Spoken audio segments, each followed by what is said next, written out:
Hi friends, ఈరోజు నేను మీకు రొయ్యల వేపుడు ఎలా చేయాలో చూపించబోతున్నాను. దీనికి కావలసినవి 1/2 కిలో రొయ్యలు, కొంచెం నిమ్మరసం, కొంచెం పెరుగు, కొంచెం పసుపు, కొంచెం గరం మసాలా, కొంచెం చెక్క పౌడర్, కొంచెం జీలకర్ర పొడి, కొంచెం కారం, కొన్ని టమాటో ముక్కలు, కొంచెం కొత్తిమీర, కొంచెం బటర్ లేకపోతే 1 స్పూను నెయ్యి, కొంచెం పుదీనా ఆకులు, కొంచెం అల్లం వెల్లుల్లి పేస్ట్, కొన్ని పచ్చిమిర్చి, కొన్ని ఆనియన్ ముక్కలు, దీంతో పాటు రుచికి తగినంత ఉప్పు, కొంచెం ఆయిల్. మొదట ఒక ప్యాన్ పెట్టుకొని అందులో కొద్దిగా బటర్ వేసి కడిగి పెట్టుకున్న రొయ్యల్ని అందులో వేసి కొంచెం పసుపు కూడా వేసి ఫ్రై చేయాలి.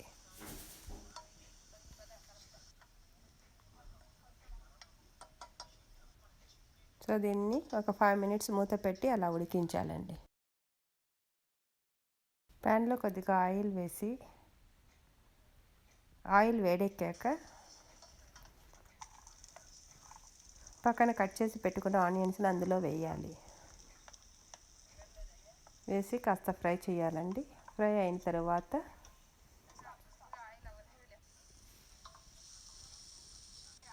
పచ్చిమిర్చిని కూడా అందులో వేసి బాగా ఫ్రై చేయాలి.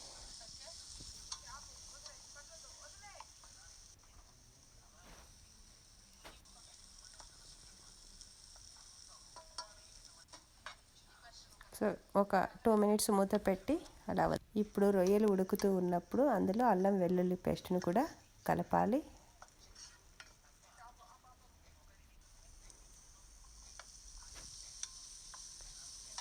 ఇప్పుడు ఆనియన్, పచ్చిమిర్చి ఫ్రై అయిన తర్వాత టమాటో ముక్కలను కూడా అందులో వేసి ఇంకొక 2 మినిట్స్ ఉడకబెట్టాలి. ఇప్పుడు ఇలా ఉడుకుతూ ఉన్న రొయ్యల్లోకి నిమ్మరసము, పెరుగుని కూడా కలిపి ఫ్రై చేయాలి. ఇప్పుడు పుదీనా ఆకులను కూడా వేసేస్తున్నానండి. ఇవి ఎందుకంటే మంచి స్మెల్ వస్తుంది కూరకి. సో వీటిని ఇలా కలిపేసి ఉప్పును కూడా యాడ్ చేసేస్తున్నాను.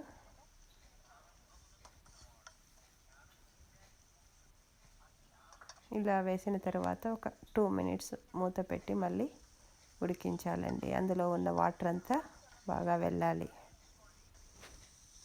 సో ఇప్పుడు టమాటా ముక్కలు అన్నీ బాగా మెత్తబడినాయి చూడండి పక్కన. సో దాంట్లోకి ఈ ఉడికినటువంటి రొయ్యల్ని వేయాలి.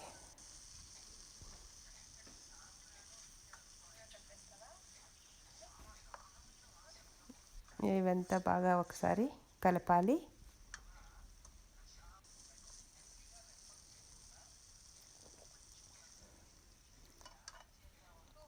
ఒక 2 మినిట్స్ మూత పెట్టి మళ్ళీ మూత తీయాలి. చూడండి బాగా ఫ్రై అయింది. ఇప్పుడు పక్కన పెట్టుకున్న గరం మసాలా పౌడర్ని మరియు చెక్క పౌడర్ని, దాంతోపాటు జీలకర్ర పొడిని, కారంని కూడా వేసేయాలి. వేసేసి దాని చివరిగా కొంచెం కొత్తిమీరని వేసి జస్ట్ మూత పెట్టకూడదండి. ఇప్పుడు మూత తీసి జస్ట్ అలా 2 మినిట్స్ ఫ్రై చేయాలి.